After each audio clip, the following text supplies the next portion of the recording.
Good evening. This is the Auburn Town Finance Committee. Today is October 22nd, 2025. It's 5:30 p.m. Allow me to read the open meeting law narrative. This open meeting of the Town of Auburn Finance Committee is being conducted both in person and remotely, consistent with Chapter 107 of the Acts of 2022, which suspends the requirement of the open meeting law to have all meetings in a publicly accessible physical location. Further, all members of public bodies are allowed to participate remotely as long as reasonable public access is afforded so that the public can follow along with the deliberations of the meeting. For the public to join the meeting remotely by telephone, dial 1-786-535-3211 and use access code 991-599-357, or the public can join via their computer at global.gotomeeting.com/join/991-599-357. All supporting materials that have been provided to members of this body are available on the town's website. The public is encouraged to follow along using the posted agenda. Please note this meeting is being recorded by Auburn Cable Television. Is anyone else recording the meeting? No. If don't appear we have anybody remote, but we'll just do a quick roll call. Members not calling name, please answer the affirmative. Michael Marshall. Present. Patrick Jones. Present. George Graham. Present. And as far as town officials, employees, we have CFO Town Accountant Karen Harnos Present. and Administrative Assistant Daniel Chamberlain Roberts. Also, please note that each vote taken in this meeting will be conducted. No, we're not going to do a roll call because we do not have any members remote. So that is.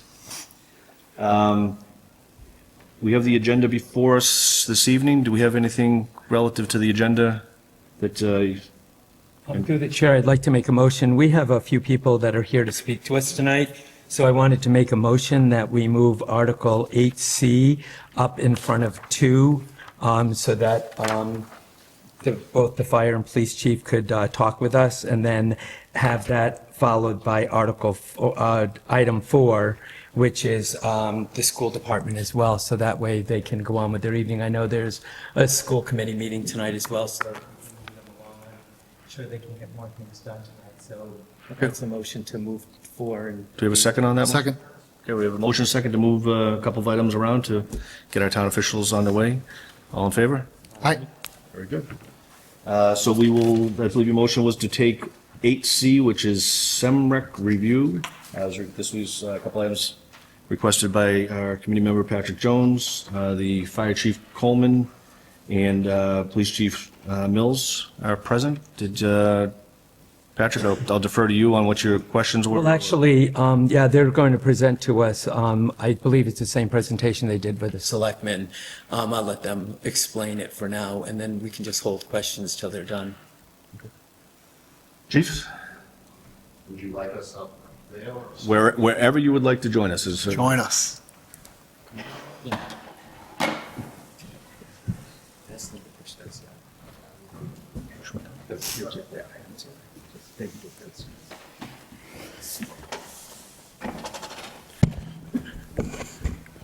I don't often get this perspective from over here.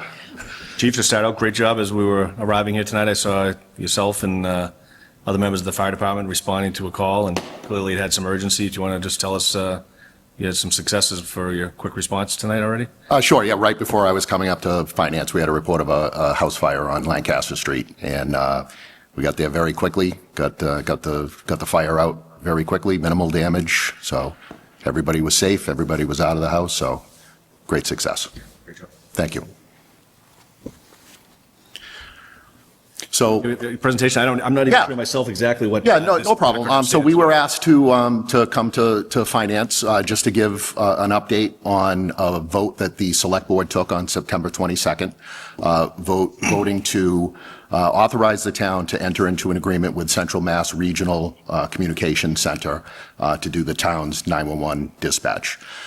This is something that, in reality, this is something that the town has been studying for many years. We've been approached over the last decade by different regional dispatch centers or communities interested in starting a regional dispatch center. So we've reviewed 2 previous proposals. We sat in on some introductory meetings many years ago, and Chief Slukas at the time and myself along with Town Manager Jacobson. We didn't like the model that was presented. There's two ways that regional dispatch centers are developed: a host model and a regional model. A host model, and an example of a host model is the Webster Dudley Regional. Webster is the host community, which means they're in charge. They set the policy. Rutland Regional Dispatch, which is now Central Mass Regional. Rutland Regional, which was a 5-town regional center, they were a host community, and they hosted 4 other towns, not including Rutland. Rutland was in charge. Rutland knew that if they wanted to grow and they wanted to expand, that municipalities are not going to join a regional center unless they have a seat at the table, much like the Southern Worcester County Regional School District, Bay Path. We have 2, elected school committee members that serve on Bay Path. So all 11 communities that are in Bay Path, they have a seat at the table. They have a voice in terms of what's going on.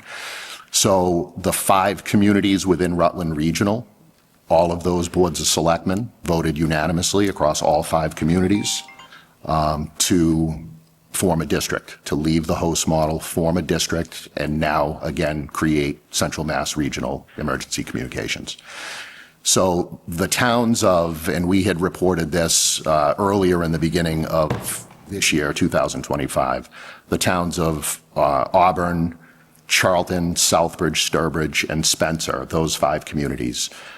We participated in a study that was paid for by State 911 for the feasibility of whether or not we should go regional. So during that process, we were approached by Central Mass Regional and said, would you like to join an existing center instead of starting your own? And there's a tremendous amount of benefit, to that, not only financially because State 911 is going to end up, spending less money because they're not propping up another regional, but in the essence of time. If you're moving into an existing center, it's a lot easier. So since March, Chief Mills and myself, we've been at the table with the 5 other communities. We've listened to everything that Central Mass has had to say, what kind of proposals that they've put together. And Chief Mills and I, we really liked this group. One of the things that, taking Central Mass out of it, the communities that we were working with, we were all on the same page. And, in the course of my career, I've sat down for a lot of regional initiatives, and it's not always super friendly. It's, there's a power struggle, in there usually. And we didn't see that with this group. The town managers, the police chiefs, the fire chiefs, we were all in on those meetings, and across the board, everybody was on the same page. Like, we all have the same goals. We all have the same thing in mind. We all have a vision of what we want this to be and how we want it to look. So I think it provided us with a comfort level that, as we kind of moved forward on this process. So on September 22nd, when we were here and Chief Mills and I made the recommendation to the board that we move towards regionalized dispatch, one of the things that we told them, and this is important to both Chief Mills and I know he'll talk about it a little more, but one of the things that we said was, take the money out of it. Like, take, whatever realignment of money we're going to have, just take that out of the equation for a second. The town of Auburn, or any of those other communities that we've been studying this with, we will never be in a position to be able to provide the resources from a communication center standpoint as a standalone community than a regional center would be able to provide. On our best day, we have 3 dispatchers in that room, and most days that's not enough. Everybody here has seen the space, they've seen the technology. The proposal through Central Mass Regional is going to have 10 dispatchers on duty 24 hours a day. It's going to have 4 dedicated call takers. It's going to have 3 dedicated fire and EMS dispatchers that are not having anything to do with the police, and then 3 dedicated police dispatchers that have nothing to do with dispatching fire and EMS. So the delegation of work is much better. the technology and the funds that are able to come from State 911. You know, we've toured a couple of these regional facilities, and, you know, amazing is an understatement, you know, when you walk in these rooms. Dedicated supervisors 24 hours a day, full-time training people, full-time quality assurance people, full-time radio people. No individual community, like I said, would ever be able to put that kind of effort into a 911 center. And for Chief Mills and I, and he can, like I said, he can speak to it because he lived it, you know, when he was a sergeant supervising dispatch. We don't have a career ladder here for our folks. You know, we have a communications director, we have one supervisor, and that's it. You know, that's what we have. There's no opportunities to move into an administrative position like a training or a QA or become a supervisor or anything like that. Training, you know, we do the bare minimum of training. They meet their annual training requirements, and that's it. It's all we can afford, and from a time perspective, it's all we can give them. So there were a lot of benefits, you know, to this from an employee perspective. We are striving to give our employees a better working condition than they have, and we're not saying that, you know, that they have poor working conditions today. But if someone wants to choose communications as a career, where you need to be is in a regional center that has 50 full-time employees with a career ladder that matches that of its police and fire counterparts. So, you know, one of the things, and I'll let Chief Mills speak to this now, but, you know, Chief Mills made one point clear to the board, and that's what we were looking for that night, to say, you know, we are recommending this. However, this recommendation needs to come with both the town manager and the Board of Selectmen's support, that there's going to need to be a reallocation of funds in future years. And if you're not willing, as the Board of Selectmen and the town manager, to say that you are willing to support the reallocation of funds to ensure that we're still covered on a public safety perspective, you know, between police and fire, then we're not, then our recommendation's going to change, you know. And most of that has to do with the police station going dark, and I'll turn it over to Chief Mills so he can talk about that. Thank you. Appreciate you having us. One of the town manager's priorities is obviously has been customer service, and for me, you know, we're in a service industry, and that's one of the most important things for us. And again, as the chief said, one of the priorities was to ensure that we don't ever get to the point where the station's not accessible as a community police station, and people being able to come in and report things and, you know, get information back, whatever the case. So that was one of the commitments that before we went forward with it, we wanted to know that that was as close to a guarantee as we can get, you know, that was going to be supported, and that we weren't going to allow the station to run dark where, you know, you have to hit a buzzer and, you know, get seen on camera and be allowed in, buzzed in, or have a police officer return back to the station. So staffing the lobby, and we haven't exactly figured out how many police officers versus how many civilians and what that mix is going to be and how the breakout's going to be. But we have a general idea of how it's going to break out. So that was a priority. And as the chief spoke to, when I supervised the dispatch center for almost 10 years, and it was somewhat frustrating, because one of the, you know, points of emphasis for me with the police officers has been, you know, career development and speaking to all the officers and trying to figure out where they want to be in their career and things that interest them, and trying to put them into the right training patterns and you know, programs that are going to get them towards those goals. And with the dispatch center, prior to having, and we're one of the few that has our own, you know, in a single standalone community, has our own communications director. So we were able to add that, and I think collectively, we've all done a decent job of professionalizing the entire operation. You know, cutting it out to its own org a couple of years ago, having a communications director. But that was always a frustration, is that you basically you were a dispatcher. You came and you got trained, and once you were trained, you were a dispatcher. And 15 years later, if you hung around, you were still a dispatcher.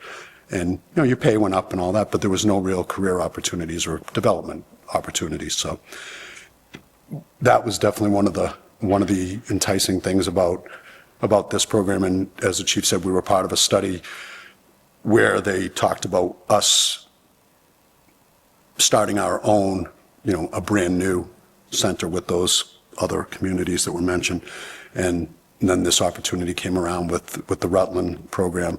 And I personally, and I know the chief does too, I like the separation of the call taker and the 911 person.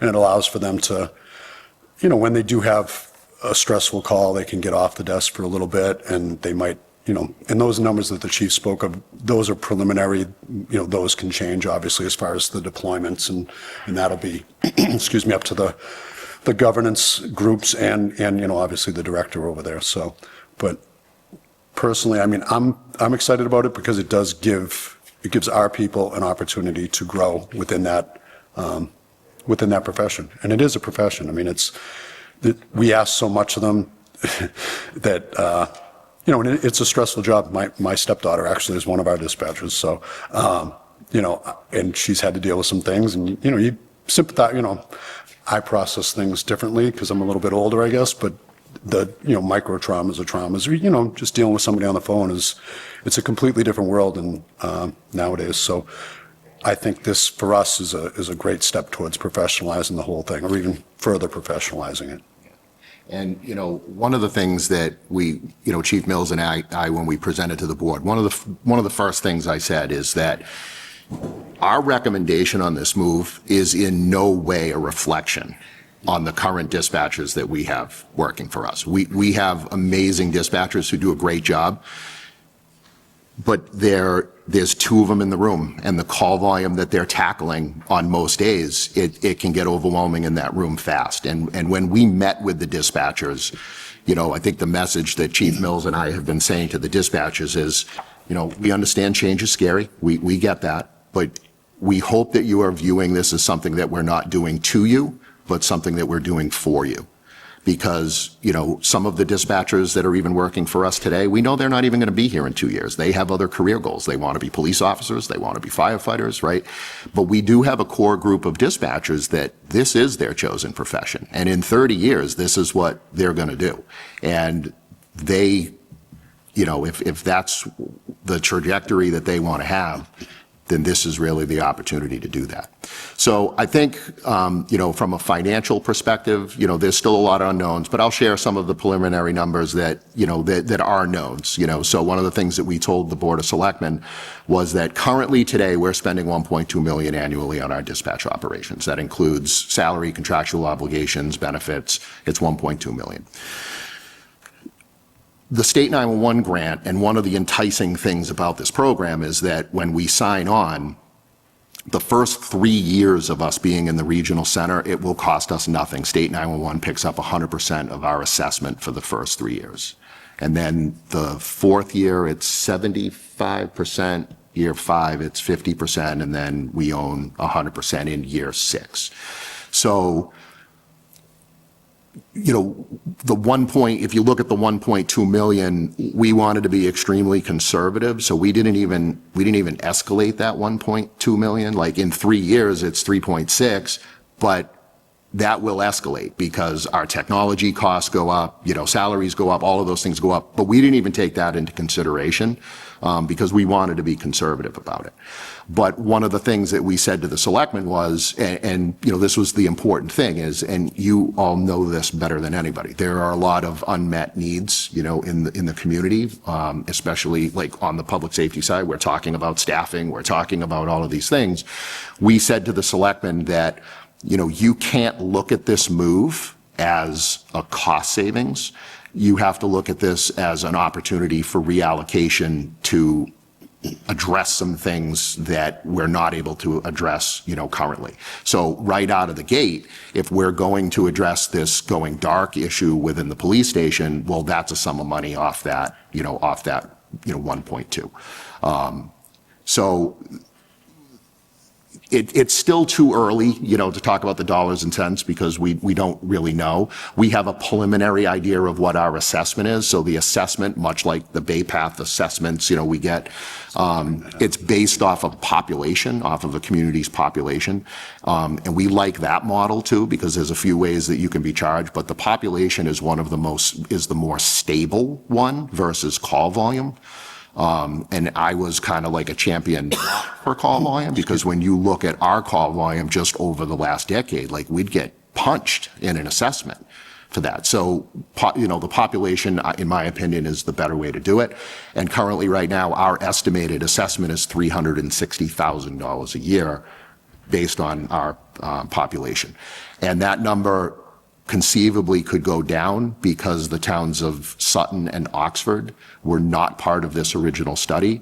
And both of those communities are now interested. I think Sutton is going in the next week or two, and Oxford is in their talks with their Board of Selectmen. So if Sutton and Oxford end up joining, then our assessment will go south of the 360. So because there are so many moving parts, to the assessment and all of those things and what the state is going to provide, it's still too early to talk numbers, but, it's important for you to know that we're still a year and a half to 2 years away from this happening before they're even taking the town's first 911 call. So it's not something that we're even going to really be addressing in the FY27 budget. You can actually talk about that. And yeah, I mean, the Rutland group doesn't currently even, we can't officially join because they don't have the space for us, actually. So if Southbridge. Buy a camper like they do in construction. So, I mean, if you take into account that we have, 11 full-time dispatchers at full staff, and if Southbridge joins, they have 10, I believe. And so you start adding all these, like Southbridge and us together doubles and then triples the amount of, or the number of dispatchers that they have. But as it pertains to, to the potential hiring of additional officers and everything, the problem that we run into as the police department is a police officer is approximately about 12 months. When you hire somebody and conditional offer them, they're anywhere between 12 and 15 months before they actually help or count on the schedule for staffing purposes. So they're a person, they're an officer, and they're accounted for as far as budgetary, but they don't help scheduling wise until approximately at least 12 months out, from the minute you start to vet them and go through the process, a 6-month academy, a 3-month field training program, you're at close to a year and even additional to over a year. So that's why we're, the reinvesting portion of things. If we're going to need to add positions in the next 2 fiscal years in order to meet the need that's going to occur when we flip the switch and go over to the regional. Questions?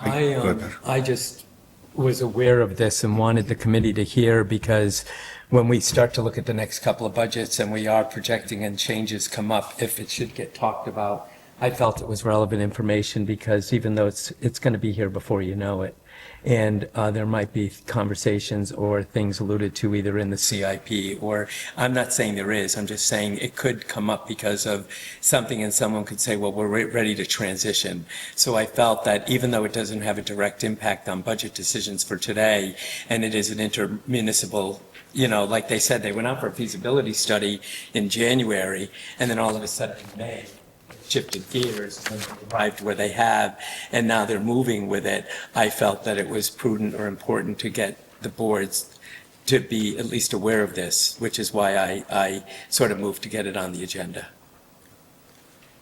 I guess my questions are, and I know through attrition, but all the communities you've mentioned that are interested are all want to bring over, if they're all willing to take the ride to Rutland, which some of them may not, 8 or 10 folks.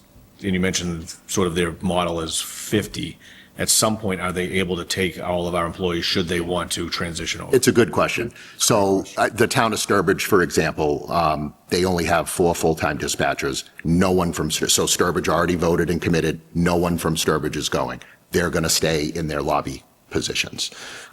There's some retirements.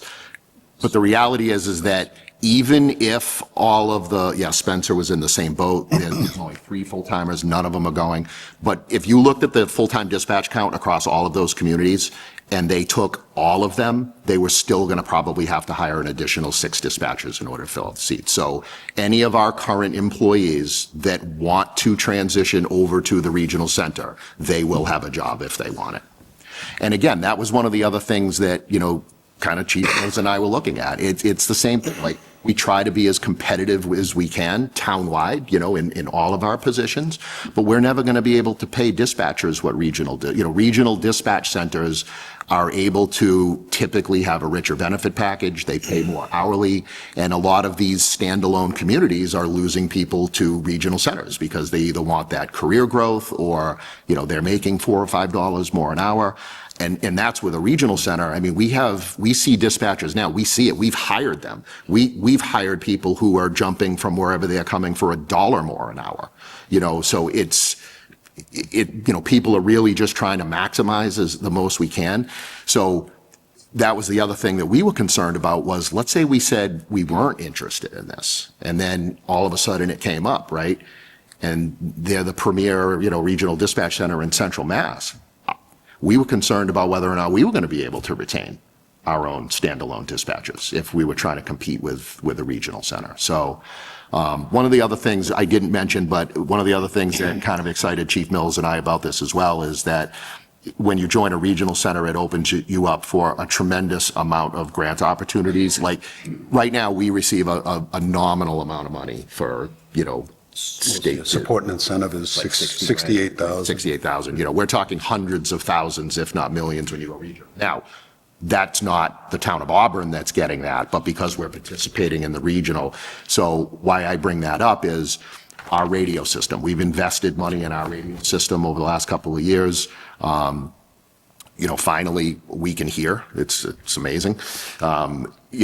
So there's 2 ways to handle the radio system. We can either sign our radio system over to Central Mass and now they own it and they take care of it, or we maintain it.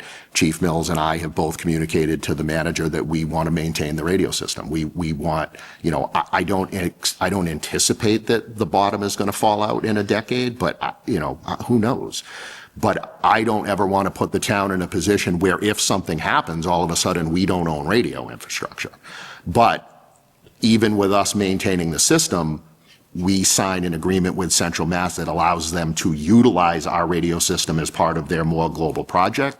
So when we need simulcast sites or repeaters, or when we need things replaced, that will get funded through State 911 to replace the radio infrastructure versus us putting it on our capital in order to make those replacements. So there's a capital win to this as well.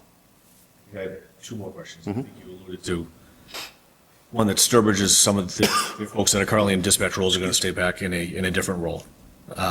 Is that something we're looking at to be creative with? Because to truly go with a strictly sworn member role, 1 per shift is about 9 people to get full coverage. And, that's looking at with benefits and about $100,000 a person, you're going to eat that $1.2 million up pretty quick just by having people. And we know that as a profession, law enforcement does not have a long line of folks that are lining up to take this career on at this point. So that's my other concern is. It's a great question also. It's one of the things we're looking at is a blend of both civilian and sworn positions. And again, as to how many of each and what the pay scale and how they're going to fit, because we would, we're going to have to probably create some sort of new position title and, how they determine the pay scale for that. I would think it would have to be similar to or competitive with dispatchers currently get paid or what they're on pace to be paid. Otherwise, there'd be no real motivation or impetus for someone to stay and do it. But there will be additional, because we're going to create the station, that area, the lobby and the station would become its own sector of responsibility. So we'd add a sector. So somewhere between, I anticipate 4 or 5 police officers and then another possibly 3 or 4 civilian positions, and figuring out scheduling. And they're all things that I haven't. I believe you have to do a 24-hour shift, right? You have to cover 24 hours. Correct. Right. Yep. 3 shifts. Correct. My last question is, as you made connections to the model that the regional school districts, that Bay Path currently does. So there's a level of commitment by the municipality for that period of time. And things like if the Rutland Regional decides they were going to build a building, they would go out to their member communities. What is the length of time that we're committed to that? And then could we seize things in the future where all X number of communities are based on a certain formula that we see are looking to build a building or structure somewhere, wherever they decide to relocate, and that we'd be looking at some sort of bonding or something to Yeah, something like that? so that's a great question. Another advantage to the regional system is currently Central Mass is in negotiations to purchase a building on Albert Street in Auburn. They have another location that they're looking at, but they're hopeful and their primary site is on Albert Street in Auburn. They've made an offer on the building. If the offer were to be accepted, State 911 would pay 100% of the cost to purchase the building and renovate the building. So that wouldn't be an assessment on the member community. The assessment that we're taking on is strictly for our portion of the 911 activity based on our call volume. So even down the road, if renovations were to be made or something like that, we would be applying through the 911 state incentive grant to try to get whatever it's done. The state is highly incentivizing communities to go regional. There's currently 32 regional 911 centers in Massachusetts. My guess is that in another 5 years, that number will probably double. The state is cautious. They're making sure that even if you hint around this mandatory word, they're very quick to say, we're not telling anybody that they need to go. But you can see the direction that we're going. They're highly incentivizing it, and you can see that the state's plan is they want to try to get down to a minimal, a double-digit number of PSAPs in the state versus the 300 some odd that they had a decade ago. So they're... Public Safety Access I'm Point. sorry. The acronym. We were just talking about, Public safety PSAP, answering. Public Safety Answering Point. It's called a PSAP. So it's essentially the 911 console. So thank you, Mr. Chairman. So you can see where they're going. And that was another reason why Chief Mills and I were on this. It's like, listen, we can either be part of a group right now of people that we want to be in business with and be a part of this thing from the ground up, or in 5-6 years, we can be told by the state what regional center we're going to, So we chose option A on that one. I guess my last question is just, as employees under this, I'm going to use the wrong term. It's a district. It's a district. Yep. Under this district, their benefits, retirement benefits, all that fall under the district. That's correct. The OPEB and all that stuff is all, they manage themselves in a similar fashion? That is correct. Yep. So our 11 employees would then become employees of the district.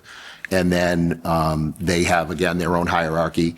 And there's a couple different operations boards. So the chief and I would serve on the operations board, dealing with like the emergency side.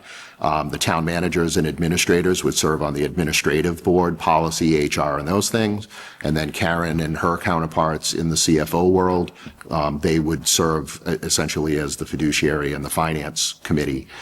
So there's a lot of cross-pollination to make sure that everything is swinging right. So there's representation from the community in terms of the decisions that are made. Thank you. Yep. Any other questions? All right. If anything else comes up, don't hesitate to reach out to us. Thank you. Absolutely. Thank you All right. for making the time. Absolutely. Anytime. Have a great night. Thanks. That's hard. I have to get it white now. I'll spray it out with Lysol. And now item 4, right? Yes, okay, we're going to move to item 4 on the agenda, which is the review of Article 3, Special Town Meeting Amendment. See ya. John Polk Schools, Business Manager, Ms. Stanek, and Mr. Gregwell. You're gonna let.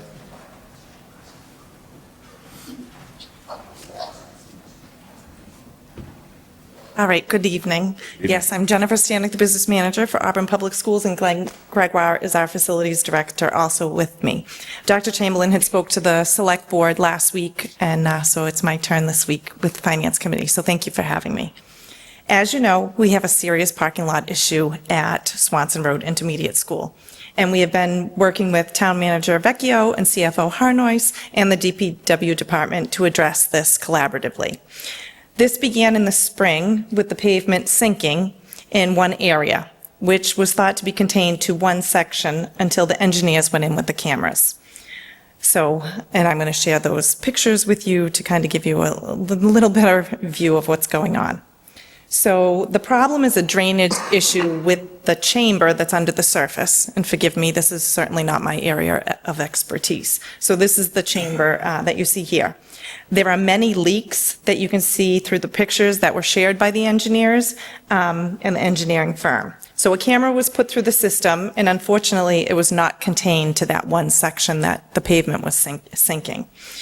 Although the pavement is not compromised at this time elsewhere, it could happen at any time.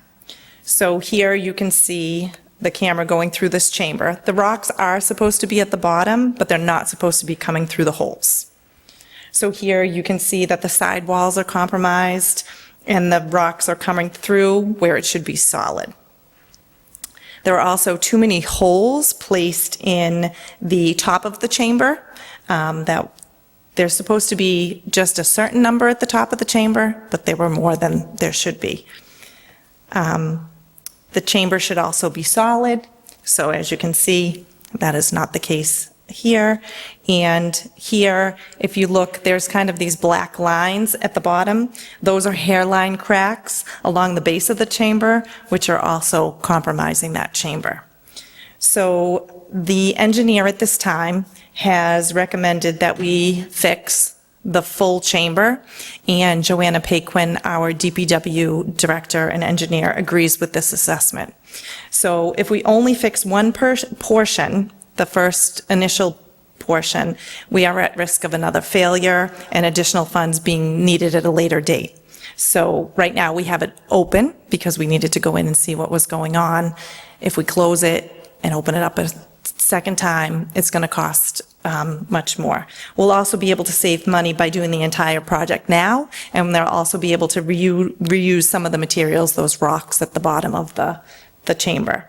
The parking lot does pose a safety and liability issue for risk for our families, our staff, and our community at large. So Dr. Chamberlain and I have worked with Dory Vecchio and Karen Harnois to amend our article and to use funds that we were not aware of in the school department left over from the Auburn Middle School building project, along with additional funds from the Swanson Road CIP funds that will not be needed due to the ARPA project being conducted by Joe Fahey. So our initial quote was $132,999, and now the additional section will be $155,400. So our estimate is $288,399.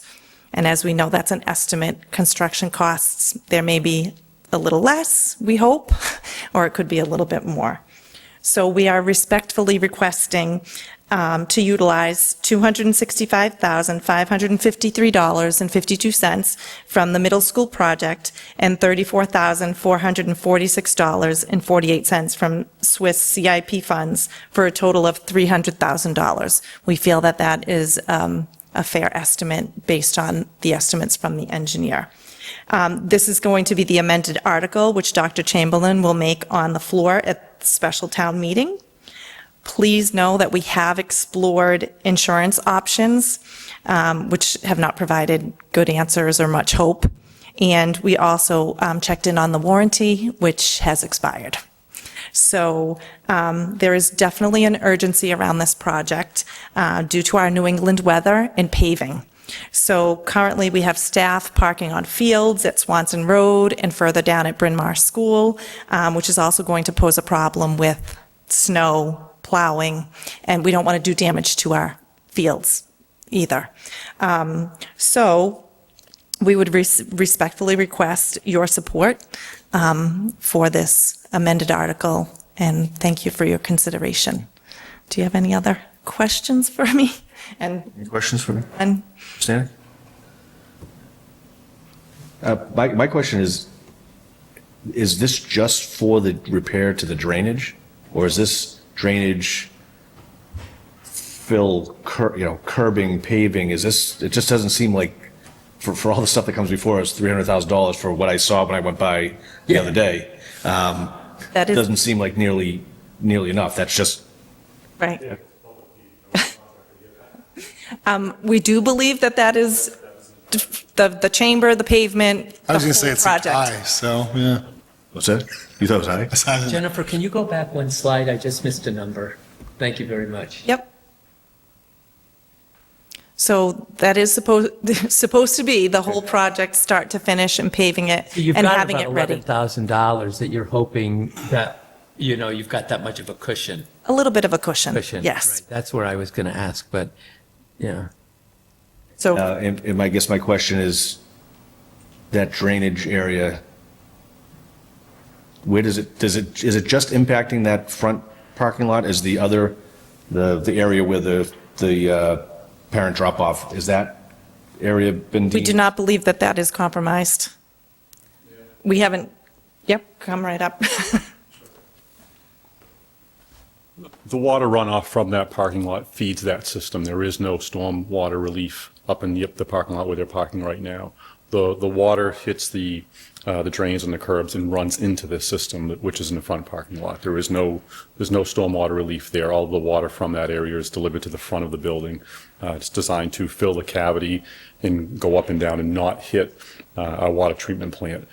It really is the overflow of 3 or 4 days of rain where it can't penetrate into the ground. It's designed to stop the water from hitting our systems, but there is no treatment plant. There's no treatment of the water up above that. It's only the front parking lot is the stormwater relief system. I guess that would be my other question. We've heard a lot over the years, a lot from Joanna relative to the new federal standards for stormwater runoff. Will this meet all the standards and kind of get us ahead a little bit in terms of that particular facility? Yes.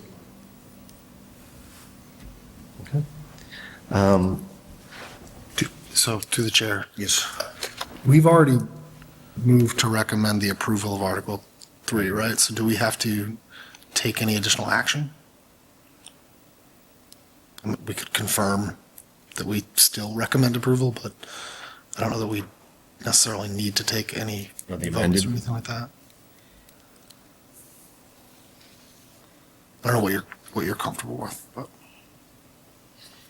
I don't know, I guess that would be, so we've already set forth our, We approved, what we're discussing is we've recommended that we supported Article 3 to begin with, and the numbers have changed, so I guess is it just, we don't want to change I don't believe we want to change our support, so we're just questioning whether we need to vote. I mean, should we be asked on the floor that night of town meeting? Well, when we read off, we're going to read that we support it anyway, we're not making a change, so I see why But you're asking. if we were, when Dr. Chamberlain read off the amended, Well, then- if someone were to raise their hand and ask, does the finance committee support this? I would say that I'll move that we keep our recommendation to approve. How would that be? Make a motion that we still contain our recommendation. to Confirm our approve. recommendation. Keep our original recommendation to approve. The amended article? I Yeah, think we the have to- amended article, Yeah, I yeah. think so. Yeah, so I'm going to make a motion that we still keep our recommendation to approve the amended article. Second. Okay, motion a second to, all in favor? Aye. Okay. Thank you, much appreciated. Pretty soon, the education system's going to come up with artificial intelligence, so Dr. Chamberlain can be in both places at once. We won't know which one's real. Thank you. Thank you. Okay, let's see if we can get back on order now. So the first one that we did the call to order, so the reorganization. Does anybody have any issues before we start the discussion relative to reorganization? When you said before we just started discussion, so. Before we move into the actual process of reorganizing? I guess, yes, I would like to. So I first of all, I want to commend Danielle for a lot of reasons.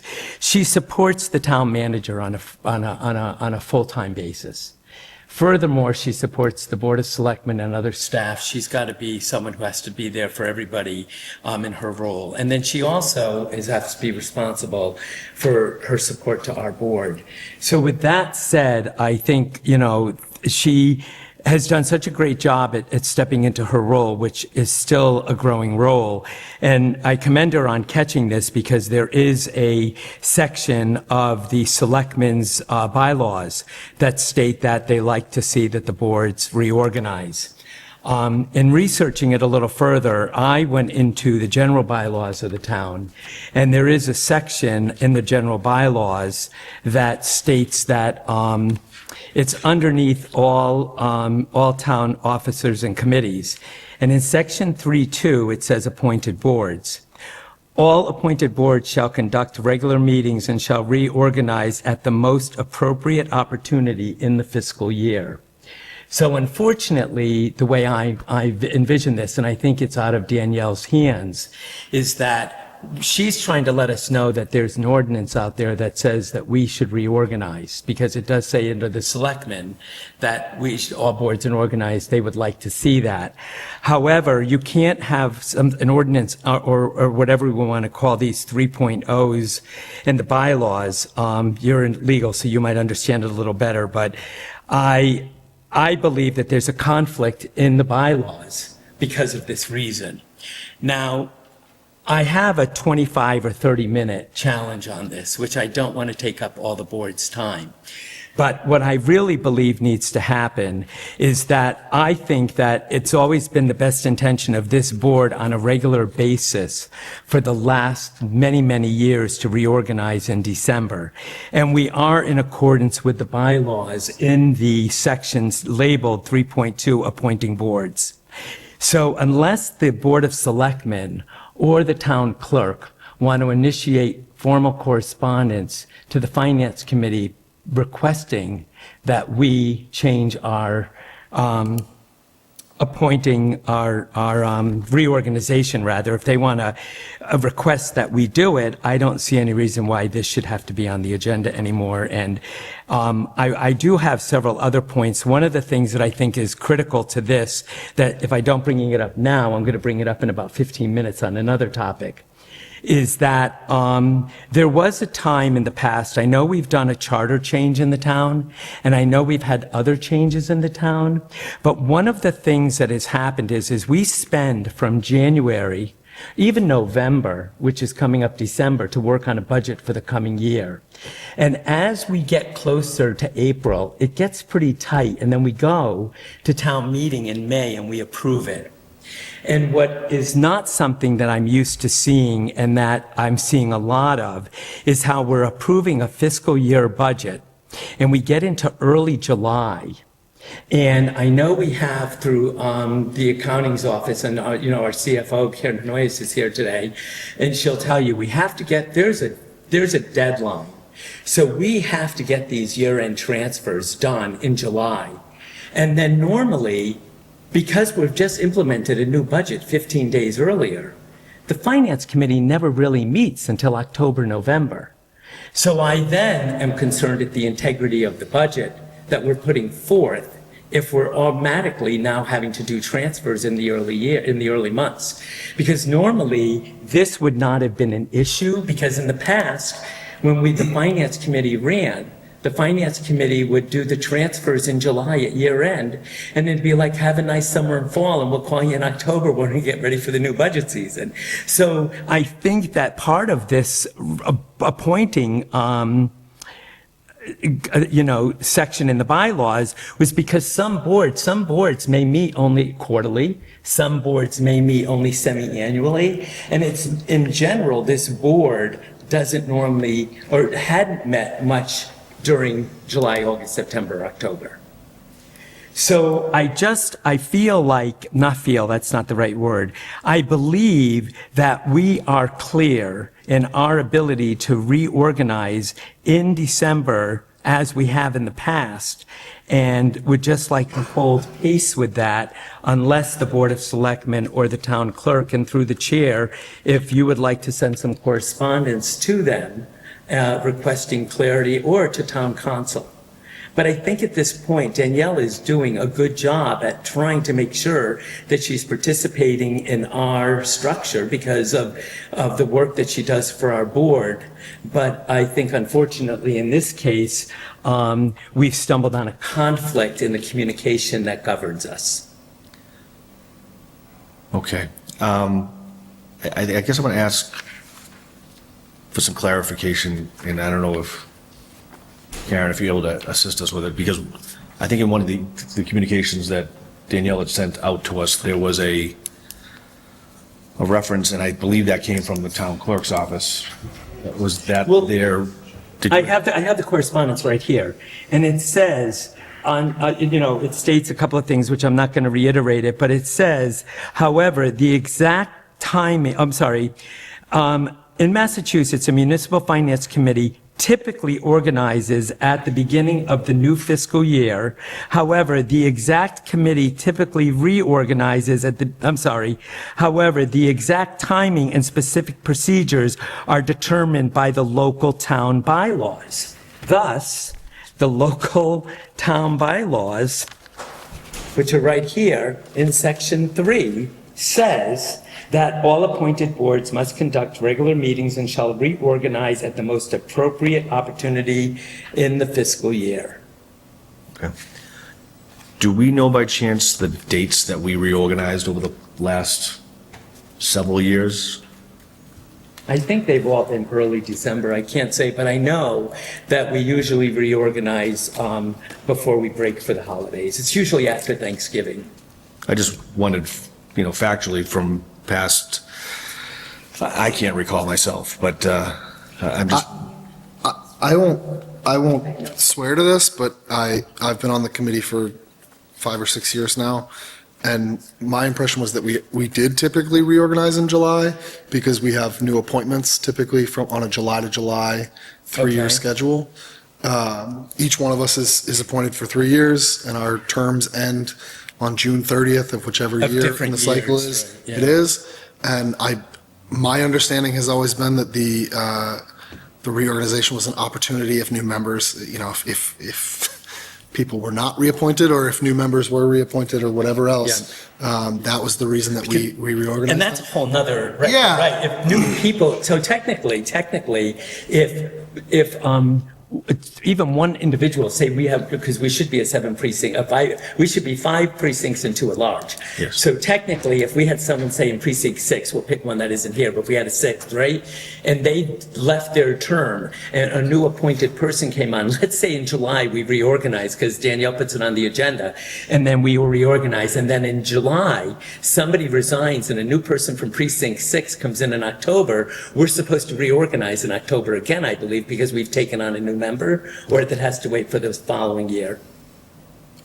I think you would only have to reorganize should one of the positions, chair or vice chair, Leave, leave. Yeah. not the precinct itself. I don't think the- Only if it's the. I honestly, my recollection is that when you became chair, because our previous chairwoman was elected to a position on the select board, Right.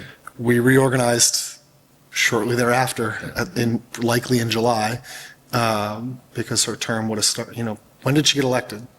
That's a town election, right? So it would have been a May election? Right. So, yeah, I'm not disputing your so- recollection, I don't know. No, but And it's interesting. I could 'cause have, you've been but I on- did not look You've been on a back. couple of years more than I have. Yeah. And like you said, in your earlier years, it was July. And then when I came on, it's been 2 Christmases, because I think this will be my 3rd year, because I know that, because Sharon was finishing up. In both years, we organized, when Sharon was here, and last year we reorganized in December, I Yeah, remember that. I didn't look back at the minutes, so Yeah. I can't say one way or the other. So- I don't remember reorganizing in December. I know at least once we've reorganized in July. I also just don't think it really So matters. do you think we reorganized because Ms. Kavanaugh, we normally would have done it in July, but because Ms. Kavanaugh moved forward, that was the trigger that made us reorganize again?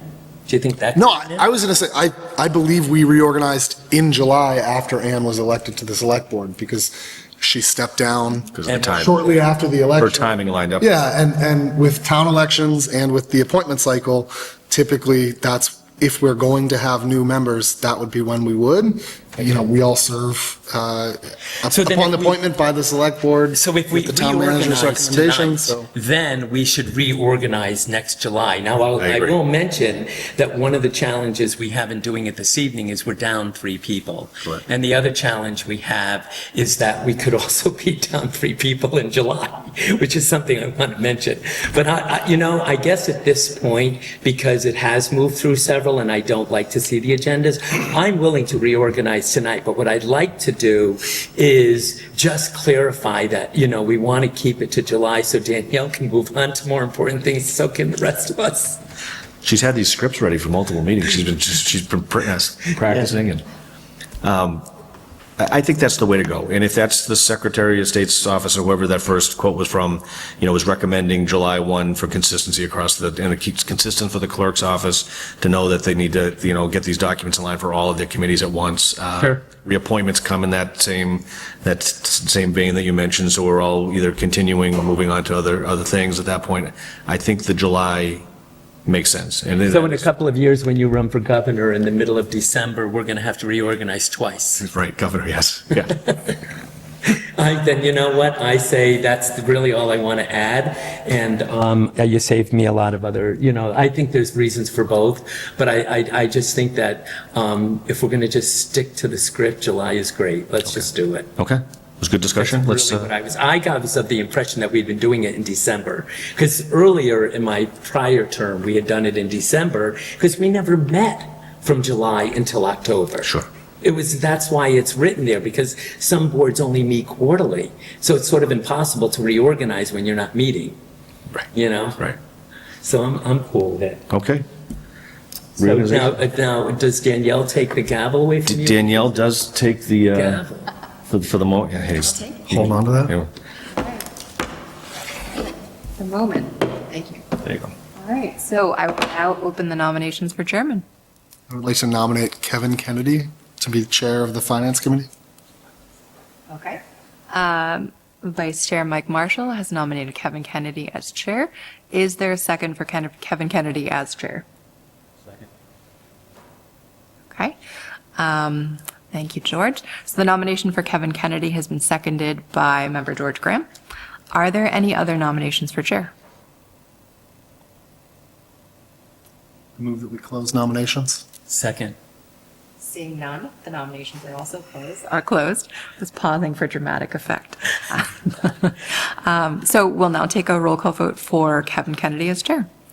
Mr. Kevin Kennedy.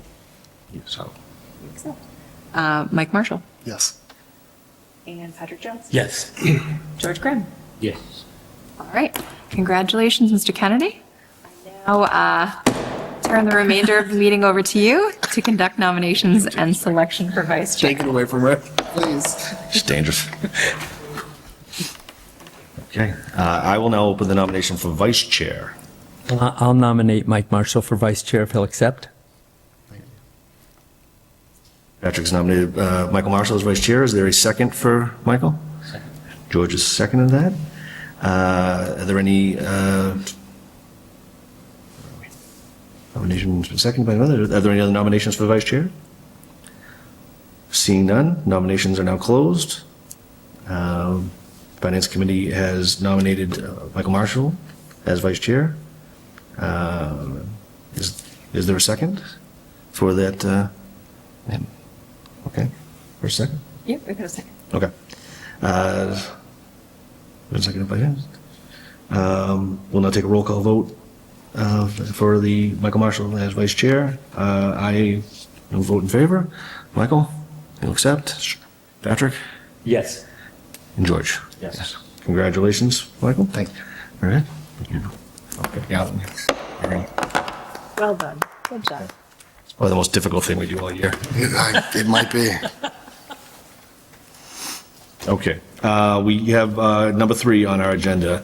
So make recommendations on special town meeting warrant articles 11 and 12. These were two that we had before us, but they didn't have a dollar amount at that time.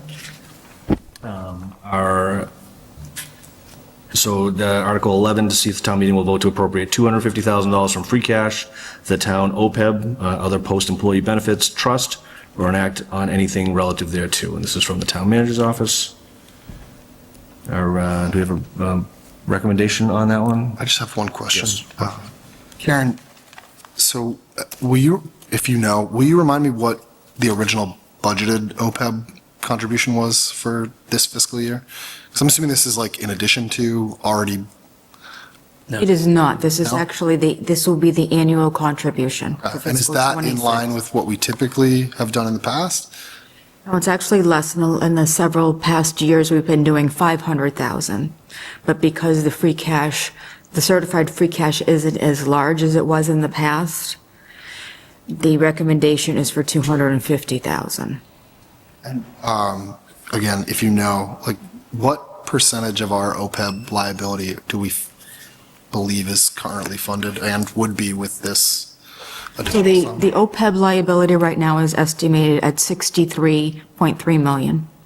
The balance in the OPEB trust is let me just see here, it's 10.8 million. Go ahead, Patrick, go ahead. So I have several things that I'm going to mention, and I checked on this ahead of time, and because we're talking about OPEB, I can bring this up, because I was going to table it for next meeting. But there's a couple of things that I want to mention, and I'm going to start right off with my motion. I'd like to make a motion that, and I'm not sure exactly how to do this, but I want to make a motion tonight that the Finance Committee develop a subcommittee of an OPEB trust committee. And I'll go on and explain why if you'll just be patient with me. Well, actually, and I'm forming it now, because right now I just want to form the committee. I can move forward with the motion to, this is going to go before council, because there's a couple of logistics, but if you'll just bear with me. I believe that our advisors are Bartholomew. And I believe that this OPEB committee should consist of two people from the Finance Committee, the town CFO, the assistant town manager, or one or two residents of town meeting. And the reason why is, there are several reasons why. Many towns and communities have an advisory OPEB board, and some of them have formed them at the onset of the OPEB deposit, and some of them wait till there's a little bit of money. So because if you would, I believe about a year or two ago, so every year there is a assessment or an evaluation done on OPEB. And what happens is when that is assessed, there's a discount rate. And then there's also the value of the portfolio. And that fluctuates. There's the principal and the gain. So a little while back, because we did have some money in it, our value was closer to around 10 or 11, but I think our liability was down because of the discount rate and the value of the portfolio to about 56 million. So 10 into 56 million is almost 20%. So the reason why this is all really valuable and important is because it's a biannual report. What would happen is we have a diversified skill set in town managers. We have a diversified skill set in the Board of Selectmen. And we have just really a finance team that consists of a CFO and a finance committee. And what normally happens is the Bartholomew, who oversees it, they're the main advisors.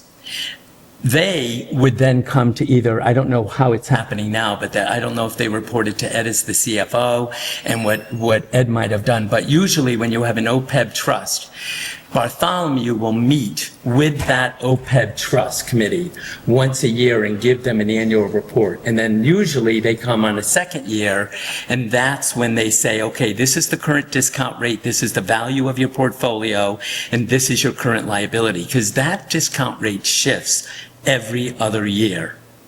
And the reason why this is important is because we still have to, even if we can get to 50%, and if you can just bear with me, because there's a lot and I'm trying to make it really short, we don't need liquidity of this OPEB trust in our lifetime. And I mean myself as a retiree, not even associated with it.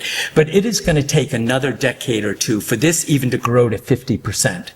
But when we get to 30, 35 million, we're going to be at 50%.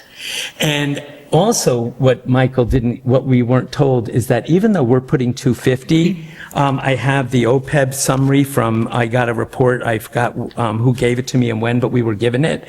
But right now, they're putting in the employees themselves contribute. So they've been putting in about 200,000. So even though we've been, as a town, we're putting in 250 this year, it's great to see that we have the potential to reach almost our 500 mark.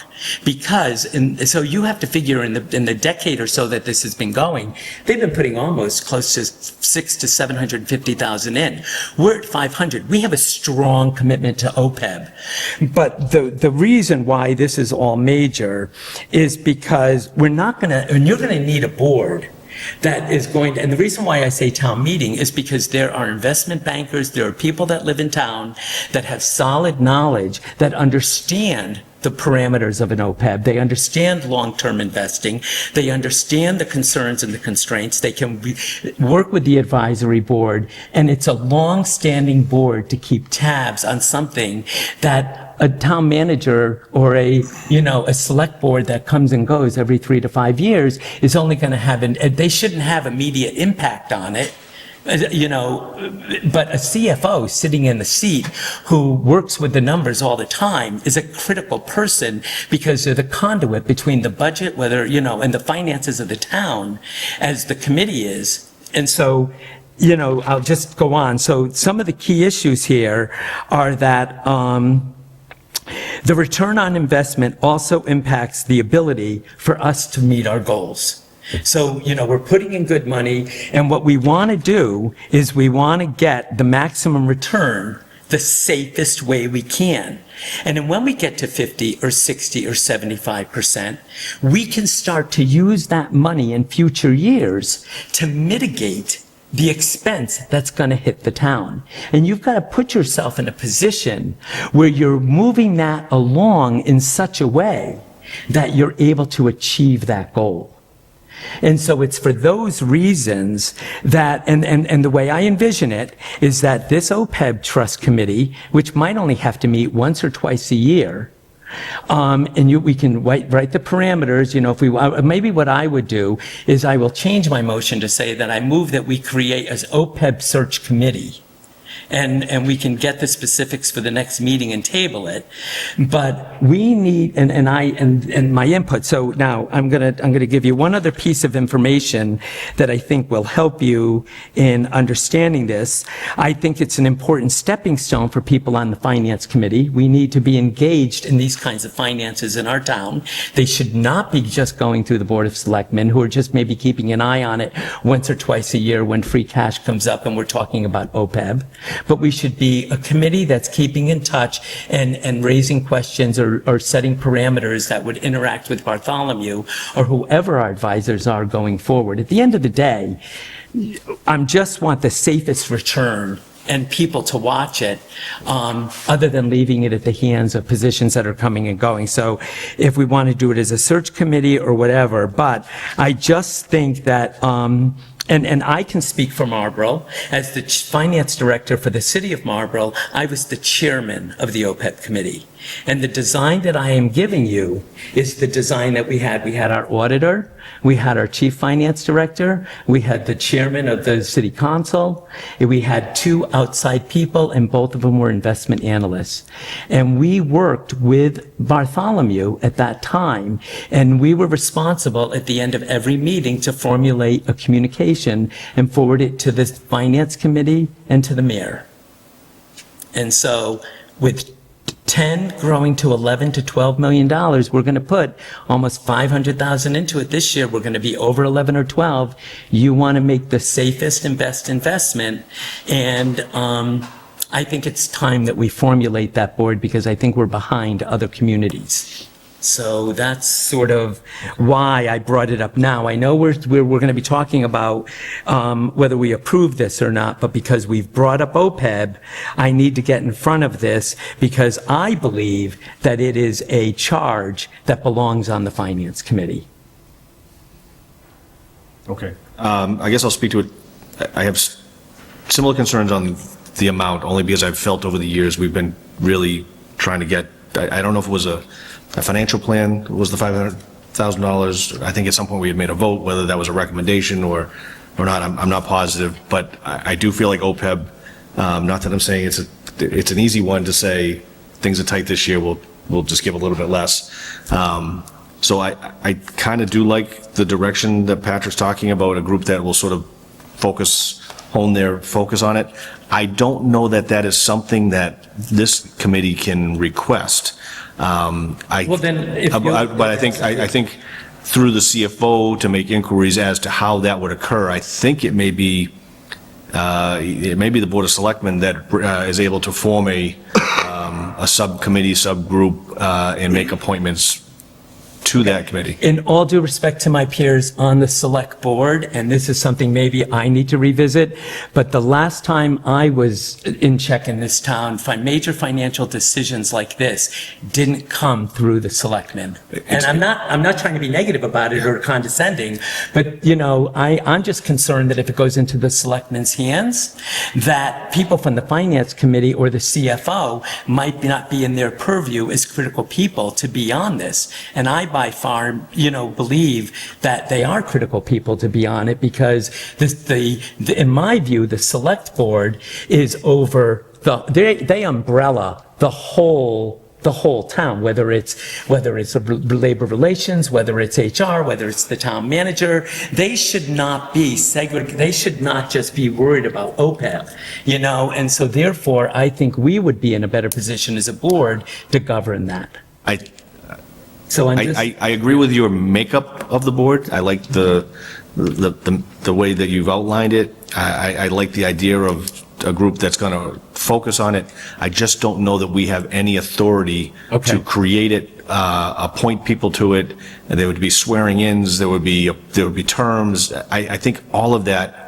And again, I'm not an expert on the town charter. Yep. I think that has to be, and I think we could draft something saying a model of what you envision it to look like, because I think I agree exactly as how you've sort of outlined it, but I think we would have to present that as it's been discussed at finance to the select board, and we recommend that this be explored, and this would be the way it would be so then formulated. So then I guess I have to retract my motion, and I guess I would say that through the chair, I would like to see this drafted and presented at the next I don't know when the selectmen meet again. I don't know if we'll have time to formulate it.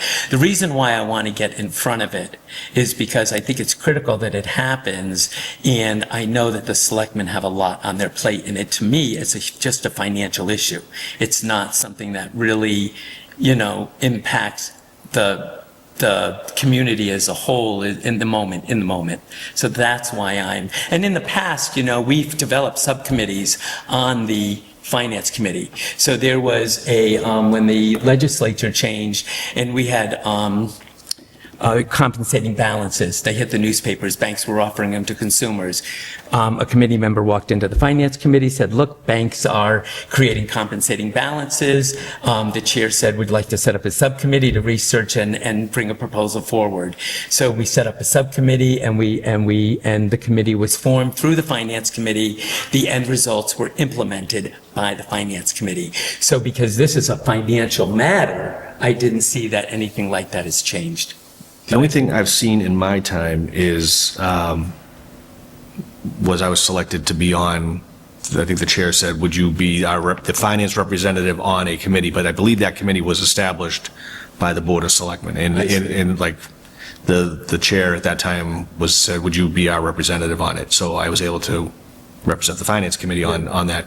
But I think if you drafted something and then at our next meeting, we'll put it on the agenda and then the committee can read it and we can vote on it make some changes if we want, and then ask that that be presented through town administration to the Board of Selectmen as a recommendation. And it certainly, you know, if it was on, then go down to the Select Board's agenda, then, you know, we would be able to speak to why you're requesting that, and certainly you could represent finance, you know, and say why we voted to approve it and what the language was and the makeup of that committee and the reasons why that committee is important to, you know, stay focused on this is something which is a long-term, Policy board. It's a long-term policy board, right? Policy managing board, right? so that's my thought. I mean, does anybody else have any other thoughts on it? I mean, if you think that the charter allows us to do it, but Well, through the chair, would I have permission to just maybe give a call into Ann Kavanaugh, just as the chairman of the select board, and just get some feedback from her? Sure. As to whether she even thinks we have to, one of the concerns I have is I see a lot of work, and I don't want to have to create a lot of work and then find out that I did it for nothing. Sure. You know, so I think at this point, through the chair, I will work on the proposal that you said to bring it before the next meeting, and then at the same time, I'll reach out to one of the chairman of the select board and just find out if, you know, what we're doing. You know, she may advise me, Madam Chair may advise me to, you know, seek other avenues, but at the same time, it'll bring them aware of what we're trying to do, and then we'll follow up at the next meeting.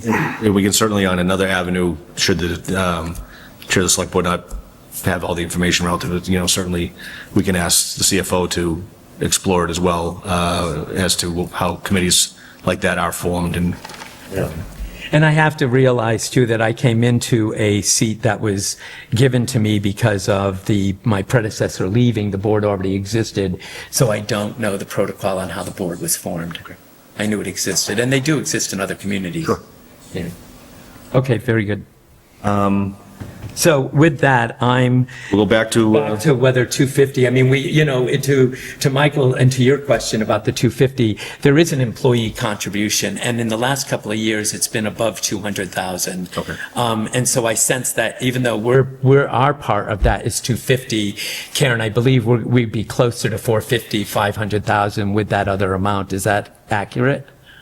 I do have some employee contribution figures, and in fiscal '25, 264,000 was the employee contribution. okay. So our categories for warrant articles are, So I would just say on 11, I'd make a motion to support the 250. I'd like to have seen more, but at this point, that's out of our hands because that's what we've been given as a figure. So I don't know that move to recommend approval.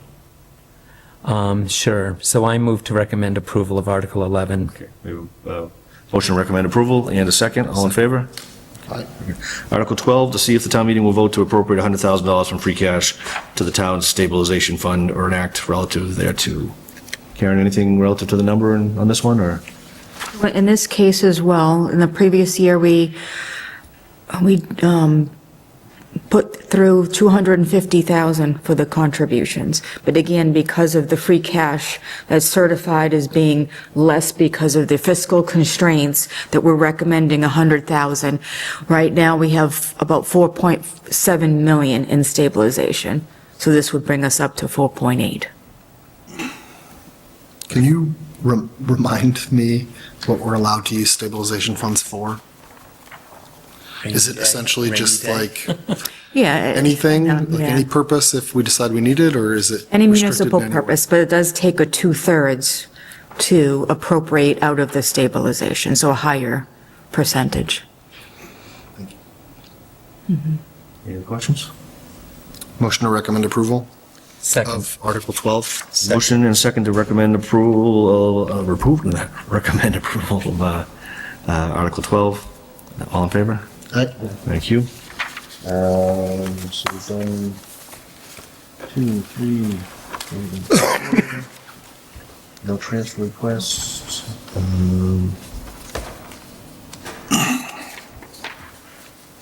Okay, I think other items that were asked, Mr. Jones asked to be on this one. We've already covered one. A of this one is meetings over the next coming fiscal year. Scheduling of meetings, I believe this is, Sure. So the reason why I brought this up is this has been a very difficult topic for me to speak about all year.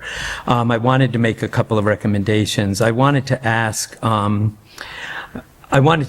board if they believe that we should pick a Wednesday, second or third Wednesday of the month. So on non-budget, so we meet to go over the budget usually February through April. Then we have two more, usually two town meetings, so we have to meet for those. And these are special meetings, so we have a special meeting for the two town warrants. Then we usually have a special meeting because it's year-end in July. Those are sort of Wednesdays that are attached to our life as finance committee members. And I think what I'd like to see, and I think a lot of people would benefit from this, is for us to try to narrow down whether we want to do the second Wednesday or the third Wednesday of every month that doesn't include those two. And the reason why I'm suggesting that is because I juggle my schedule to make this meeting. So I've sort of felt, I had a commitment this evening, but unfortunately I was available on the 4th, the 7th, and the 14th. I had an appointment today and I canceled it and made it tomorrow because this was an important meeting. And so for me, if we were meeting the second Wednesday of every month that are formulated into the equation I gave you, I know, gee, this is the second Wednesday of the month. I know if we're gonna have a finance committee, it's gonna be that Wednesday. Karen would know that that's the Wednesday that we're gonna meet, and she could prepare, and the town could prepare. Danielle could prepare, and we would know that that's a fixed meeting if a meeting is going to be needed. But I think what happens is, we know we're going to meet in October, so now I don't know whether it's going to be the 7th, I don't know whether it's going to be the 14th, I don't know whether it's going to be the 20th or 15th or the 22nd. I hope it's going to be the 7th or the 15th, and then I lose out because it's the 22nd. And as you can see, we have other members that aren't here this evening. The format of this board is that it's 5 precincts and 2 people appointed at large. However, we do have a couple of double people because some precincts have not taken advantage of their precinct opening, right? So technically, we should be, like many other boards, we should be fully staffed when we're having a meeting out of respect for the individuals and the managers that come before us for transfers, that we have to ask them to be available for us. When other town administration or senior staff members like Ms. Anoyas or the town manager or the chief of police, they make themselves available. So I feel or believe that because we're asking so much of it, that there was some talk about individuals, I think you have a commitment to be here to the best of your ability, but it would take a lot of work off of Danielle if she didn't have to call to get everybody. But at the same time, these individuals should be here. And if there's a way to, and that's why I said, do we pick the second or third? Because now nobody has, they can say, look, I know we're going to meet the second Tuesday of every month. I'll leave that open. They've got the other 3 or 4 open. So, I mean, again, this is one of those areas where I have a lot of feedback, but I just don't, from where I sit as a board member, I feel like I have to be available now 52 Wednesdays a year, because I never know when we're going to call a meeting. And even though we discuss it sometimes, and in light of tonight, unfortunately with the 4 of us here and one of us who stepped up because of not feeling well, there are, if one other person didn't make it, we wouldn't have a quorum. Right. And then furthermore, if 7 of us could make it on the 14th, but only 4 of us could make it on the 22nd, then we should have met on the 14th, because it's only fair to the other members of this board that their schedule be considered in the schedule. So just to speak to it, just to clarify the current way that the scheduling is Danielle will basically contact me, say, how does the 22nd work? that works fine for me. And she puts out basically the email, which is in essence a poll, right? A poll of who's available. If all of you got back to her and said, we don't have enough people, we can't meet, then we would have to make adjustments. So that's kind of how it happens. Some of it is just logistic. Very thankful that as a committee that we have Danielle, because I certainly don't have time to, I can't send out a group email, I can't send out a group text because we'd be violating the open meeting law. So I'd have to reach out and to each person kind of jot down which days you're available. And then I'll be honest, I don't have time to do that with the, 6 additional members of the committee. But I can appreciate, and I do think I like the idea that we pick a standard Wednesday, whether it's the 2nd, 3rd, 4th, 1st, whatever it may be. But I guess my question would be logistically, would there be, and I think there would be in certain times of the year where there is not anything for us to meet and we would be Well, canceling. the thing is, and this brings me to another point. I don't believe that we want to be as accommodating as possible, and I want to work with every department. But at the same time, I don't believe that our staff should be charged at the 11th hour with either transfers or other duties because people know that they have the last minute to get stuff to us. So I believe that if we know, and I'll just use your example, but if an email had been sent to us and it said, pick your best meeting date, can it be the 7th, the 14th, or the 21st? And 6 of us got back on the 14th. We'd say, oh, the 14th is working for everybody. And then we could march from there. And then now we've already known because we know that we've said, well, we know a meeting's coming. I think some of this can get planned weeks in advance. And then we'd be able to know what our workload is. And then we could get our agendas, and whether we're approving minutes or we're looking at items on our agenda, such as some of the things I brought up this evening, we could ask questions, we could formulate some thoughts and come in and smoothly run a meeting. But from where I sit as a board member, I find at times that, we are finding ourselves under the crunch. And I don't think we're being as effective or fair to our members as we should. And I have to speak up because I'd like a fair opportunity to do, I took an oath to do a service for the town, and I'd like to do it to the best of my ability. And I'd like to know that I've got people working with me instead of some of the last minute stuff that seems to be happening. And part of my support, and Danielle had slipped me when you were asking a question about things before the select board, she was able to slip me a note as to when the next Board of Selectmen's meeting is scheduled. So there's, a case in point advantage that if people knew when our next finance committee was scheduled, for next month, that could have some benefits. I just think there may be times that we have to be a little flexible in terms of finance. Sure.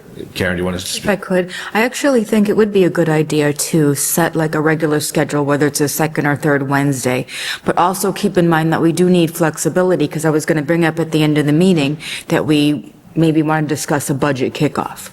Right. And that might not necessarily happen on the 2nd or the 3rd in order to get everybody here. But I do think the consistency of it is a good idea, because like you said, I might get out there. Everybody's got a plan. Might get the information out there saying, that we're going to have a finance committee meeting, and a lot of times, the department heads are trying the best they can to get their information to us, but they're getting it very last minute, and I would rather get it to the committee earlier so that you have a chance to review, ask any questions that you need. So I want to get the information to you earlier. Right, and actually, now that you've mentioned that, because we have to have a budget kickoff, we can add that to the list of special town meeting, all of our budget stuff and year-end transfers. There are going to be special times, and there are going to be times when those special meetings can actually maybe act as a meeting for the month, because maybe the work in it is enough that, if we're going to do a special budget kickoff, now we've only got 3 transfers. We're going to squeeze those in because we're meeting, and then maybe we save ourselves another meeting. But I just believe that we're all working harder than we need to. And I'd really like to, and I don't know that we have to do it tonight, but I think going into the new budget year or at the end of the calendar year, we set it up so that we know next August or because, some of us want to plan family vacations. We want to do things. So if we know that we're going to be meeting the second or third Wednesday, starting into the new year, after that, then we can start saying, oh, I won't have a finance committee the whole, from the second week of August all the way through to the second week of September, I can plan my vacation. I guess based on that, I would ask that maybe Danielle does a little project, and sometimes when you lay these things out on a calendar and you figure out room availability and Board of Selectmen's meetings and the dates, Well, that's why things tend to line Why I themselves said up. the second or the third is because I believe the second and the fourth are selectmen's on Mondays. So we would then end up being, the Wednesday, right? If it were the second Wednesday, we would meet the Wednesday right after the Board of Selectmen.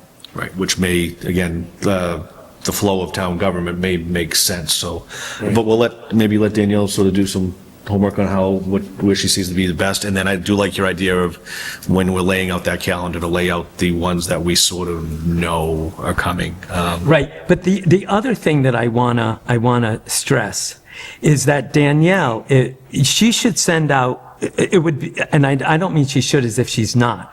I'm just saying, I'm thinking out loud. But she should send a communication out. And if somebody can't make the meeting, then I think Danielle has a responsibility to go to the chair of the board and say, I just want you to know that individual C and D didn't get back to me. And I think as a chair, you have to say, guys, she's got a lot of work to do. Get back to her. She shouldn't have to chase, but in all due respect, even myself, I check my email on my phone, I check my email on my computer, and Danielle will tell you, I'll be the first, I didn't get that correspondence. And sure enough, I was looking at my phone and I didn't see it, but it came up on my computer, because it didn't register on my phone quick enough. So I think realistically, Danielle, let's just say we'll do a hypothetical that we pick the third Wednesday of the month. So Danielle could technically send something out the first week and say, it's September, it's August, so we're going to be meeting on August 21st. Can you just confirm the availability? And all six of us, not including the chair, all six of us should, because you better be here, you're going to designate to someone to be here, you're running the meeting, but would have to get back and confirm. And then she would drop it, and she would just come to you and say, Kevin, are you aware that C and D aren't making the meeting? And then I think you have a responsibility as the chair to say, hey, we've got a solid agenda here. Is there, I don't know, but at least if you just want to know why they didn't get back to you, to keep it simple. I agree. That's not fair to Danielle doing all that work and not getting back to her. George, do you have anything down there? You seem like you've...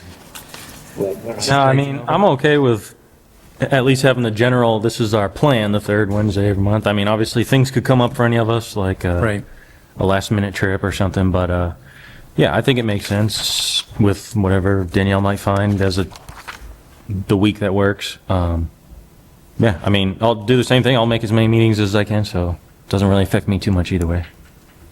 Michael, anything? No? Okay. Patrick, anything else on the meetings? No, I just wanted to air that I just feel that, I want to just stress that, this evening, the chief and they made time to come, and, they should be talking to a full board. We're going to get into that part of the budget season where all of this is going to come up, and we're going to have a couple of people that aren't going to be aware of what we learned tonight, and it's going to raise questions. That's worked pretty well. So. Okay, Patrick, I think your last item on here was the annual town report. Yeah, there's two of them. There's two annual reports. So I have to go over something with an annual report for Auburn Youth and Family Service. It'll be very brief. But what I wanted to mention in the current annual report is, which just came out for this, because the one this year I don't believe I've seen, but on page 74, in the past, and I just caught this because I've been reading it. See what happens when you retire, you get extra time on your hands. But in the past, I believe that the Finance Committee, it was respectfully submitted, and it would be the chair. And I didn't realize it until I read it. but all of our names are on it. And I think if my name is going to go on a report, I should see a copy of it before it gets printed. So I just wanted to mention that when this gets done, as a finance committee member, I would like to read it. I don't think it's it's not my right to edit it, but I think I should at least be CC'd as if, this went out with your name on it.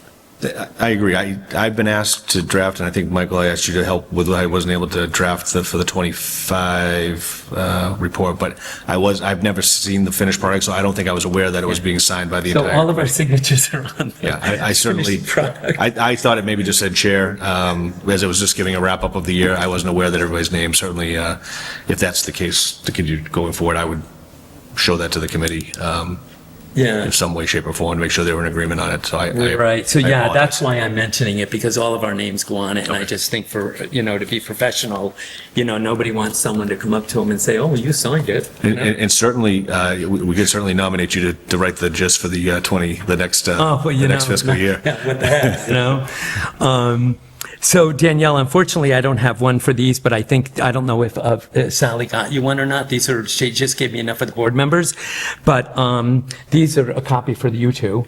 So last year, we got the fiscal year 23-24 annual report from Melbourne Youth and Family Services. And if you can pass these to Danielle. Danielle, these are Steve. The people that aren't here, those are their copies. But I just wanted you to I just wanted to go over one thing because I caught it and I wanted to take a minute because I told Sally I would do this because she asked me to distribute these. Patrick, can I just on one thing, just to stick with the agenda, because Yeah, because it's really, we only listed as a discussion point was the town report. I don't know if we should. well, we're not discussing anything. I'm just pointing something out. Okay, yeah, if you want to point it out, I just didn't want, if we were going to get into. No, I'm just pointing out one thing. Okay. Just, this is not public related. Unless you want me to wait till the meeting's over and I'll just tell you guys in private. No, that's fine. All I wanted to mention is when they communicate this report to us, if you go to where the pie chart is and on the financial page, I just wanted to point out that if you look at your report, it says fiscal year 25 and 24. And last year, if you were to take this and go back and look at fiscal year 24, you would notice that last year's reports and numbers in that column are different than these numbers. And the reason why they're different is because of the cycle they're on. So they created the annual report before they got their audited financials back. So the numbers that are in last year's report are their fiscal year non-audited financials, and the ones that came into this year report are audited. Sometimes the audited numbers make it to the report, so if you were to look at both years, they would be the same, but when they're different, it means that they used the number in the prior year before the audit was done. That's in case somebody goes back and looks and says, why are these so off? So that's why I wanted to point it out. And I know you're trying to stick to the agenda, but it's hard to do multiple things in that kind of so that's it. That's all I have. Items for the next agenda. Minutes, we just have March 19th. Danielle was kind enough to provide us those minutes. If there are any questions, if not, we'll consider. I read them and I make a motion to accept. We don't have to move. We don't have to move on it. We just. Accept it unless someone has an There you objection. go. Right. Yeah, gotcha. Thank you. Yeah. Any other business or things that we want for the next meeting? Anticipate when our next meeting might be held? Are we going to do we need to meet before? We don't need to meet before town. We do not. No. And the town meeting's at 6 o'clock? Yes. Correct. So- Items that anybody wants to see as part of the agenda, certainly you can. Yeah, I have a few. Do you want to? Sure. So what I wanted to, I have four things, but the first one, all these are for the CFO. I know that in the recent Yeah, I know our debt is low, and I know we don't do debt exclusion, and we don't do 2.5s because we're not there. But I know either in the recent selectmen's meeting or during one of our meetings, we did comment that debt is low. But I don't believe that the fire department, none of that is in there yet. So I just want to get a sense if we're at 2% of our operating budget, or if we're at 3%.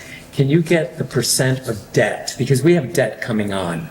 So we shouldn't really be more than 5 or 6% of our operating. So I just wanted to get some kind of a debt update before we start borrowing, because we have the warrant articles and the firehouse going in. So I want to get an idea where we stand with the debt schedule for the next meeting. And then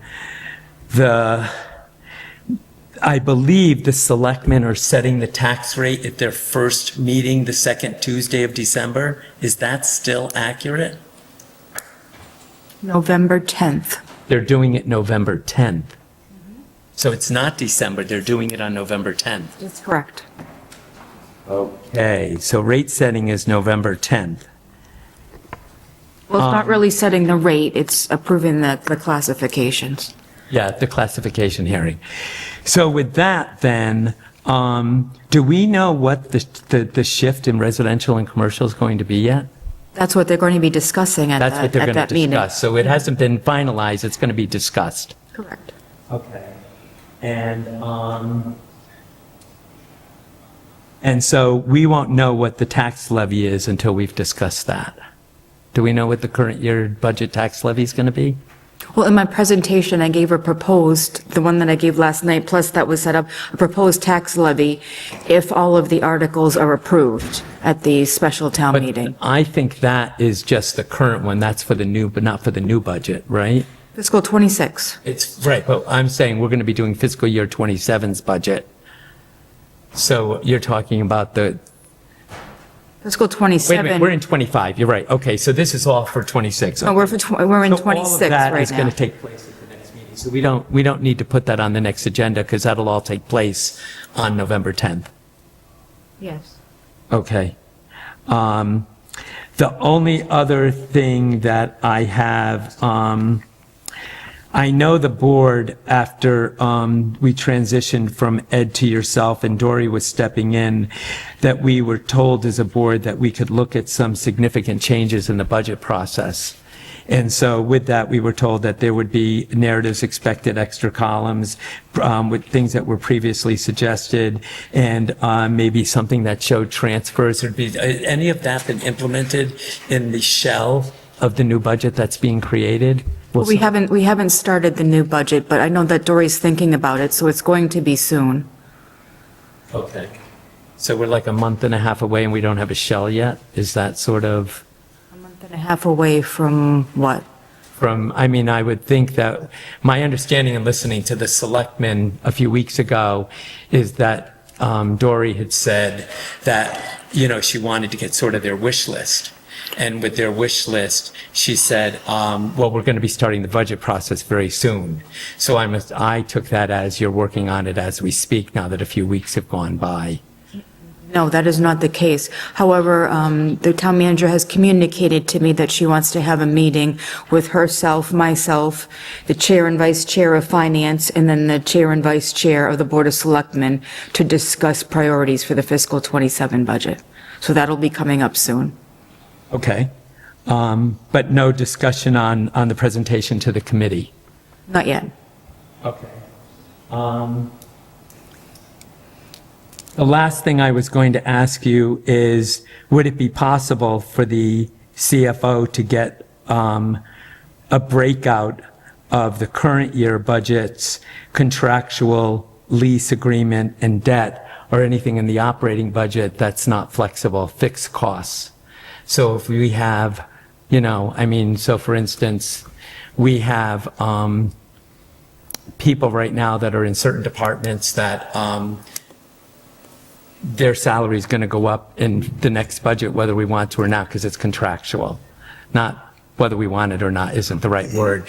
What I'm trying to do is I'm trying to understand the flexibility in the budget. I don't think that we're going to have much flexibility in the budget. And so as a result of that, I'm trying to understand the amount of growth that's going to be required to sustain all of our fixed costs. And the only way that I can get that is if I understand sort of what is fixed. Is it 75% of the budget? I think it's over 80, but I don't know what that is because it's sort of broken out. But I think that's what we're going to be working on, putting together the fiscal '27 budget. So there's no way for you to separate out what's contractual and what's lease and what's fixed and what's sort of, Well, I think I can as we go along with the budget, but I would say, let us get started with that, and then we'll work towards that. Sure. Well, through the chair, I bring up all of this now because, as you can see, we're starting to move in that direction. It'd be a little late to ask for it in December when they could come back and say, well, we've been working on the budget. We wish you would ask that sooner. So I'm not sure of the timing of when to ask this. So that's why I'm requesting it for the next meeting. Okay. But Okay. gives the two of you something to think about when you go and sit down with them. Okay. Thank you. Karen?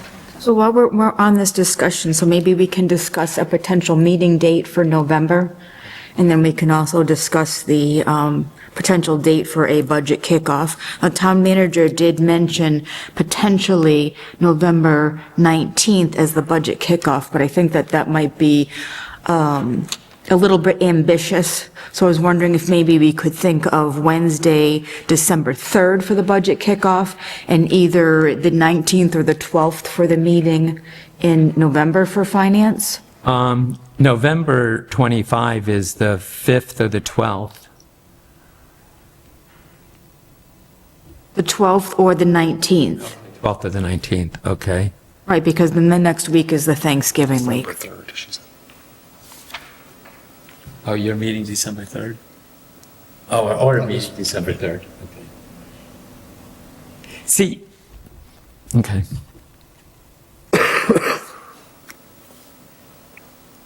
So does either the 12th or the 19th work better for the committee?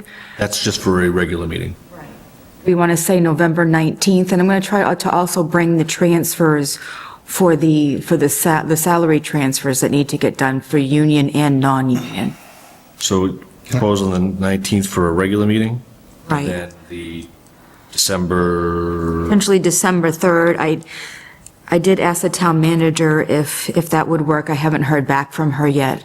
I was hoping we could go with that date. Last year, it wasn't until the 11th, but I think that's a little late. So you're saying the 3rd is the budget kickoff, is that sort of the target date? Potentially, yes.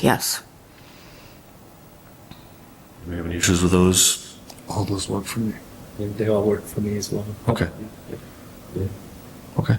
We'll plan on that. So we'll plan on the 19th for a regular meeting? And then the 3rd pending hearing from the town manager for the budget. Perfect. Okay.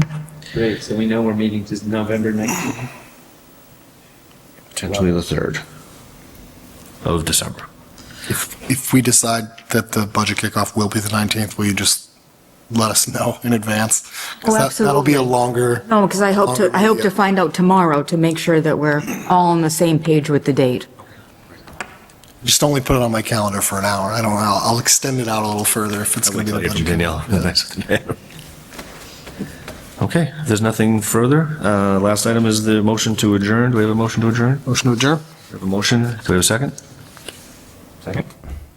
Patrick, you seem hesitant, like you had something else? No, I'm good. Okay. We have a motion and a second to adjourn. All in favor? Aye. We're adjourned.